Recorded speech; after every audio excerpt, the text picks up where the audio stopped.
ഈശോയിൽ ഏറെ സ്നേഹമുള്ളവരെ, ജൂലൈ 13 റോസ മിസ്റ്റിക്ക മാതാവിന്റെ തിരുനാൾ ദിനമല്ലേ?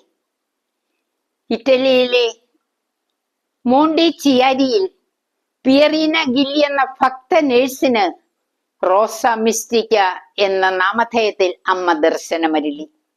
1947 മുതൽ 76 വരെ അമ്മയുടെ മാർവിൽ പ്രാർത്ഥനയെ പ്രതിനിധീകരിക്കുന്ന വെള്ള റോസപ്പൂവും അനുതാപത്തെ കാണിക്കുന്ന ചുവന്ന റോസപ്പൂവും പ്രായശ്ചിത്തത്തെ പ്രതിനിധീകരിക്കുന്ന സ്വർണ്ണ റോസപ്പൂവും ഉണ്ടായിരുന്നു. അമ്മ ലോക പാപങ്ങൾക്ക് വേണ്ടി കണ്ണീരൊഴുക്കുന്നു. ഈ കണ്ണീരൊപ്പാൻ നമുക്കെന്ത് ചെയ്യാൻ കഴിയും? എന്ത് പ്രായശ്ചിത്തം അനുഷ്ഠിക്കാൻ സാധിക്കും? പ്രാർത്ഥനയെക്കുറിച്ച് പിയറീന ചോദിച്ചപ്പോൾ അമ്മ പറഞ്ഞു, ജപമാല പ്രാർത്ഥിക്കുക. എന്താണ് ജപമാല? വചനത്തിലൂടെയുള്ള ഒരു തീർത്ഥയാത്രയല്ലേ?